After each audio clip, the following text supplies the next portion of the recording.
Good morning 10th class students. Today we continue our 6th chapter Central Government. Yesterday we read Power and Authority and Function of Lok Sabha. Today we read Function and Power of Rajya Sabha. Power and function of Lok Sabha and Rajya Sabha is same. Some little differences. So focus the differences between the Lok Sabha and Rajya Sabha powers. Topics are same, जैसे मैंने पहले भी बताया था बेटा, सभी की power function में पॉइंट सेम है। जैसे लेजिस्लेटिव पावर आपकी लोकसभा में भी थी, power to amend the constitution, ये भी आपकी लोकसभा में भी थी। फाइनेंशियल पावर है, आप एग्जीक्यूटिव पावर है, जिसमें आप मिलिशियस पावर है। इन 5 टॉपिक के अंतर्गत हम function and power of Rajya Sabha पढ़ेंगे। ध्यान से देखिए बेटा, राज्यसभा हमारा परमानेंट हाउस है, हमने पहले ही इंट्रोडक्शन दे चुके हैं, और ये भंग नहीं होता है। हर 2 साल में इसके सदस्य 1/3 सदस्य हटते हैं और नए चुने जाते हैं। तो इसकी जो लेजिस्लेटिव पावर है, विधायिका यानी कानून बनाने की इसके पास क्या शक्तियाँ हैं, तो लोकसभा के साथ राज्यसभा भी फंक्शन करता है लॉ बनाने में बेटा। लॉ मेकिंग में लोकसभा के साथ राज्यसभा भी फंक्शन यानी कार्य करता है। इस संदर्भ में संविधान में लिखा गया है कि दोनों लोकसभा और राज्यसभा के पास इक्वल पावर है। किस पे? Non financial bill. ध्यान से देखिएगा इस वर्ड को बेटा, नॉन फाइनेंशियल बिल। वित्तीय जो बिल होते हैं, नॉन फाइनेंशियल बिल होते हैं, यानी जो धन विधेयक होता है, पहले मैंने आपको हाईलाइट कराया था, केवल कहाँ प्रपोज किया जाता है, जो मनी बिल होता है वो लोकसभा में, ना कि राज्यसभा में। उस मनी बिल को छोड़ के जितने भी नॉन फाइनेंशियल बिल हैं उन पर इक्वल पावर है दोनों की, लोकसभा और राज्यसभा की। तो आपको समझ में आया बेटा, कानून बनाने की जो शक्तियाँ हैं राज्यसभा के बाद पास, धन विधेयक को छोड़ के सभी बिल्स पे इक्वल है, ये ध्यान रखिएगा। मनी बिल को याद रखिएगा। सेकंड हम देखते हैं power to amend the constitution, शक्ति किसकी? संविधान के संशोधन की। इसमें हम क्या देखेंगे बेटा, इससे संबंधित जो रिलेटेड है अमेंडमेंट इन कॉन्स्टिट्यूशन, जो राज्यसभा है उसके पास भी सेम पावर है जैसे कि लोकसभा के पास है, यानी दोनों सभाओं में बराबर पावर है, तभी जाके कॉन्स्टिट्यूशन में अमेंडमेंट होता है। जो अमेंडमेंट प्रपोजल है, जो रिसोल्यूशन है अमेंडमेंट में, वो क्या है, कॉन्स्टिट्यूशन में फॉल या फेल हो जाता है अगर उसको डिसएग्री कर दिया जाए between the 2 houses of parliament. अगर उसे अविश्वास प्राप्त हो जाता है दोनों हाउसेस में, पार्लियामेंट के दोनों हाउसेस में, तो वो फेल हो जाता है, या उसको फॉल भी कह सकते हैं, गिरा देते हैं उस बिल को, आगे नहीं आता है। तो दोनों के पास सेम पावर बेटा, दोनों हाउसेस मिलके ही किसी बिल को क्या बनाते हैं, कानून बनाते हैं।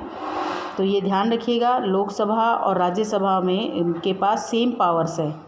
अमेंडमेंट प्रपोजल के, अमेंडमेंट रिसोल्यूशन हो, अमेंडमेंट में कोई सुझाव हो, और जो कॉन्स्टिट्यूशन है वो संविधान में इसको फॉल या फेल कर दिया जाता है अगर ये डिसएग्री होते हैं पार्लियामेंट के दोनों हाउसेस, तो ये होता ही नहीं है, कानून बनता ही नहीं है बेटा।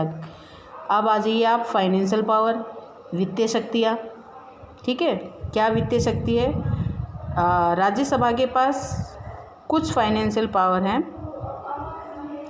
इस रिगार्ड में कॉन्स्टिट्यूशन में क्या दिया गया है कि राज्यसभा वीक पोजीशन में है, किसके कंपेयर में? लोकसभा के कंपेयर में। क्योंकि आपने एक बात पढ़ी कि मनी बिल लोकसभा में ही प्रस्तुत किया जाता है और जो दूसरे बिल्स हैं वो दोनों हाउसेस में होते हैं। तो इसका मतलब लोकसभा के कंपेयर में फाइनेंशियल पावर के रूप में राज्यसभा कमज़ोर है, उसकी वीक पोजीशन है। और संविधान के अनुसार जो मनी बिल है वो फर्स्ट प्रपोज होता है लोकसभा में, रिपीट हो रहा है ये सेंटेंस, और जब सेशन स्टार्ट होता है लोकसभा का तो मनी बिल क्या होता है, send to Rajya Sabha. Money bill कहाँ सेंड किया जाता है? राज्यसभा में। और इस बिल में से कंसीडर उसमें डिस्कस किया जाता है for not more than 14 days, 14 दिन से ज़्यादा हम उस पर डिस्कस नहीं कर सकते। और जो मनी बिल है वो राज्यसभा उसमें सजेशन दे सकता है लेकिन लोकसभा को सजेशन तो दे सकता है, लेकिन ये डिपेंड करता है लोकसभा की विश पे कि वो इसको एक्सेप्ट करे या फिर रिजेक्ट करे इस प्रपोजल को। मैं रिपीट कर रही हूँ, फाइनेंशियल पावर में राज्यसभा लोकसभा के कंपेयर में वीक पोजीशन में है बेटा। ठीक है, संविधान के अनुसार क्या है बेटा, सबसे पहले मनी बिल कहाँ प्रपोज होता है, कहाँ प्रस्तुत किया जाता है, लोकसभा में। ठीक, और जब ये सेशन हो जाता है लोकसभा से, यानी इसको मंजूरी मिल जाती है लोकसभा में, तो मनी बिल को सेंड किया जाता है राज्यसभा में। और फिर क्या करते हैं कि वो 14 दिन से ज़्यादा इसमें कंसिडर भी नहीं कर सकता, इस पर डिस्कस भी नहीं कर सकता। और मनी बिल राज्यसभा के रिगार्ड में जो राज्यसभा है केवल सजेशन देता है लोकसभा को, लेकिन लोकसभा के विश पर डिपेंड करता है कि वो उसको एक्सेप्ट करे या रिजेक्ट करे। तो आपने समझ लिया कि मेन पावर किसके पास है मनी बिल की, लोकसभा पे। तो फाइनेंशियल पावर के तौर पे राज्यसभा थोड़ा कमज़ोर है। अब आ जाइए आप एग्जीक्यूटिव पावर यानी कार्यपालिका शक्ति। इसमें क्या है बेटा, जो पार्लियामेंट राइम्स है, काउंसिल ऑफ मिनिस्टर है, वो रिस्पॉन्सिबल होती हैं popular house of parliament. Popular house कौन सा है बेटा, लोकसभा। सेकंड नेम है लोकसभा का पॉपुलर हाउस। ठीक है, तो पार्लियामेंट में जो काउंसिल ऑफ मिनिस्टर होता है, मंत्रिपरिषद होता है, वो जिम्मेदार होती है लोकसभा के प्रति। Even in India council of minister, यहाँ तक कि भारत में भी जो काउंसिल ऑफ मिनिस्टर है वो सामूहिक रूप से जिम्मेदार होती है लोकसभा में, not to the Rajya Sabha. Rajya Sabha के प्रति नहीं होती बेटा, तो ये ध्यान रखिएगा। एग्जीक्यूटिव पावर के अंतर्गत इसमें ये दिया गया है कि संसद की जो काउंसिल ऑफ मिनिस्टर होती है वो रिस्पॉन्सिबल होती है पॉपुलर हाउस ऑफ पार्लियामेंट की। इसलिए भारत में भी जो काउंसिल ऑफ मिनिस्टर है वो कलेक्टिवली यानी सामूहिक रूप से जिम्मेदार है लोकसभा के प्रति, ना कि राज्यसभा।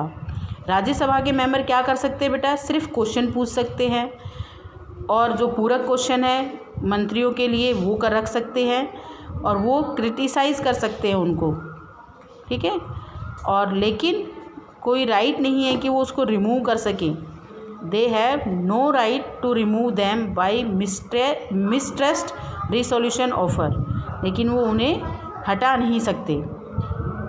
यानी क्वेश्चन ज़रूर कर सकते हैं, क्वेश्चन करें, सप्लीमेंट्री क्वेश्चंस करें और उनको क्रिटिसाइज़ करें, लेकिन उन्हें अधिकार नहीं है कि वो रिमूव कर सके उन्हें, जब उन्हें उन पे विश्वास ना हो या उनका हल ना निकले या उनके ऑफर्स को नहीं माना जाए। अब ये 4 पॉइंट्स तो मेन है बेटा, legislative power, power to amendment constitution, financial power है, एग्जीक्यूटिव पावर है। अब हम दूसरी विविध शक्तियाँ देख लेते हैं। ऊपर जो दिया गया है उसके साथ हम करेंगे कि राज्यसभा के पास कुछ एडिशनल पावर्स हैं जो वो जोड़ता है किसको, लोकसभा के साथ। तो ये जो पावर और फंक्शंस हैं वो नीचे दी गई हैं, पॉइंट्स में है बेटा। देखिए क्या क्या करता है दूसरे जो पावर्स है हमारी राज्यसभा। जो इलेक्टेड मेंबर्स होते हैं बेटा राज्यसभा के, वो पार्टिसिपेट करते हैं प्रेसिडेंट के इलेक्शन में। पहले भी हमने पढ़ा था, लोकसभा के इलेक्टेड मेंबर, राज्यसभा के इलेक्टेड मेंबर, स्टेट लेजिस्लेटिव के इलेक्टेड मेंबर हैं, वो मिलकर प्रेसिडेंट का चुनाव करते हैं। जो इलेक्टेड मेंबर हैं राज्यसभा के, वो एक साथ इलेक्ट करते हैं मेंबर्स ऑफ द लोकसभा। जो दोनों लोकसभा और राज्यसभा के इलेक्टेड मेंबर एक साथ इलेक्ट करते हैं वाइस प्रेसिडेंट को, यानी दोनों हाउसेस के इलेक्टेड मेंबर प्रेसिडेंट और वाइस प्रेसिडेंट को क्या करते हैं, इलेक्ट करते हैं। अब Rajya Sabha along with the Lok Sabha क्या करते हैं, इम्पीच कर लेते हैं प्रेसिडेंट को, सुप्रीम कोर्ट जज को और सम ऑफिसर्स को दूसरे अधिकार। इम्पीच का मतलब होता है महाभियोग, कल भी बताया था मैंने। राज्यसभा लोकसभा के साथ महाभियोग लगा देता है राष्ट्रपति पे, सुप्रीम कोर्ट के न्यायाधीश पे और कुछ दूसरे अधिकारियों पे। जो इम्पीचमेंट प्रपोजल है, जो प्रस्ताव होता है, वो पास किया जाता है only when both houses accept this type of offer. इस तरीके के जो ऑफ़र आते हैं उनको अगर दोनों हाउसेस के द्वारा स्वीकार कर लिया जाता है, तभी महाभियोग का जो प्रस्ताव है उसको पास किया जाता है। यानी दोनों हाउसेस के का काम होता है किसको एक्सेप्ट करें। जब राज्यसभा और लोकसभा दोनों एक साथ होते हैं, दे कैन पास, वो एक पास करते हैं रिसोल्यूशन विद ए मेजॉरिटी, बहुमत के साथ, और कैन रिमूव अविश्वास। रिसोल्यूशन का मतलब होता है अविश्वास मेजॉरिटी के साथ पास करते हैं तो वो हटा सकते हैं वाइस प्रेसिडेंट को उसके पोस्ट से। और जो प्रपोजल होता है रिमूवल का वाइस प्रेसिडेंट का from his post was for the first time passed in the Rajya Sabha. ध्यान से देखिए, वो पहली बार उसको प्रस्तुत किया जाता है राज्यसभा में, उसके बाद वो लोकसभा में जाता है।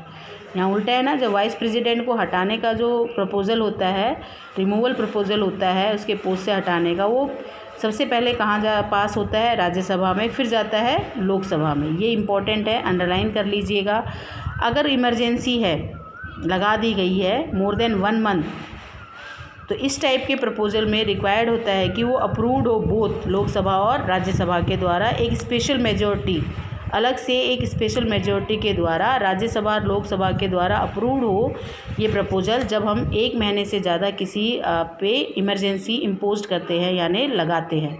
अब कुछ स्पेशल पावर्स देखिए बेटा, विशेष शक्तियाँ है राज्यसभा को कि 2 such other rights of the Rajya Sabha, 2 ऐसी अधिकार है राज्यसभा के पास which are not received by the Lok Sabha, जो लोकसभा के पास नहीं है, are use by the Rajya Sabha alone, केवल राज्यसभा ही इस्तेमाल करता है। ये टाइप्स क्या है पावर्स की, फेडरल स्ट्रक्चर, जो संघीय संरचना है कंट्री की, और जो राज्यसभा है वो only representative of state, Rajya Sabha ही है राज्यों का प्रतिनिधि। They are some kind of power they have, कुछ प्रकार की उनके पास शक्तियाँ हैं। जैसे आर्टिकल 249 है, उसमें मेजॉरिटी ऑफ 2/3 ऑफ मेंबर, 2/3 सदस्यों की जो मेजॉरिटी है वो प्रेजेंट की जाती है पोलिंग में, जब पोलिंग किया जाता है, मतदान किया जाता है। और क्या किया जाता है, can declare a topic in the state list as a subject, state list के एक सब्जेक्ट पे टॉपिक को डिक्लेयर किया जाता है। प्रेसिडेंस इम्पोर्टेंस होती है इसमें, थ्रू इट, इसके द्वारा पार्लियामेंट क्या मिल जाता है, उसको एक राइट मिल जाता है कि वो कानून बनाए इस सब्जेक्ट पे, किस पे, स्टेट लिस्ट पे, क्योंकि स्टेट लिस्ट पे एक अधिकार सिर्फ स्टेट का होता है। लेकिन जब प्रेसिडेंस इम्पोर्टेंस हो जाती है सब्जेक्ट पे, तो उस टॉपिक पे वो पार्लियामेंट उस पर लॉ बना सकता है।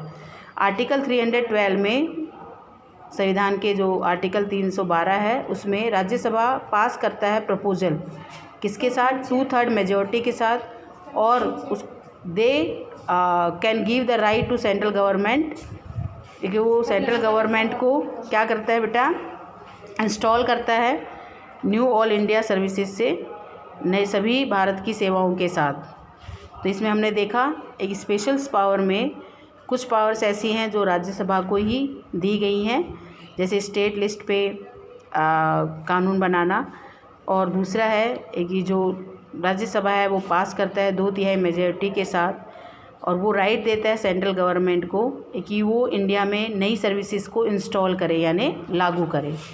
तो आज का टॉपिक हमारा कंप्लीट हो गया बेटा। हमने अब तक क्या पढ़ा, लेजिस्लेटिव पढ़ा, कल हम एग्जीक्यूटिव पढ़ेंगे। तो लेजिस्लेटिव को पूरा फर्स्ट से लेके एंड तक एक साथ रीड करिएगा और कंपेयर करके उसको देखिएगा कि क्या डिफरेंस है। सेम जो टॉपिक्स हैं वो तो एक में लर्न करोगे तो दूसरे में लर्न करने की ज़रूरत नहीं है, जो डिफरेंस है उनको लर्न कीजिए। तो कल आज का होमवर्क है बेटा, एग्जीक्यूटिव में आप कल प्रेसिडेंट पढ़ के आएंगे, राष्ट्रपति टॉपिक। Thank you.